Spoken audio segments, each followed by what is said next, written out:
may sabihin lang ako sa Go Girls. I-clear lang ho namin, may mga lumalabas kasi sa mga Facebook, YouTube, na nasa bar ho ang mga dancers sa Will to Win. Hindi ho sila yon. So, hindi. Para malaman nyo, ginagamit yung programa. So, hindi po sila yon, hindi magiging maganda image sila. So, sila ho, dito lang ho lumalabas. Tama ba yan? Yes po. So, may nagpo-post ho na kung ano-ano ginagamit ng Will to Win dancers. Hindi ho nila ginagawa yon. So, para mas klaro, hindi ho kayo maniniwala ho doon.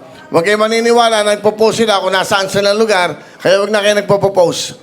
Tama na yan. Kasi may mga nagte-text sa akin, nagtatanong kung sino yung mga yan, ano ba yan?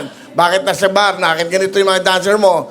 So, hindi maganda yung gano'n. Kaya, sa inyo ba yon? Hindi kuya.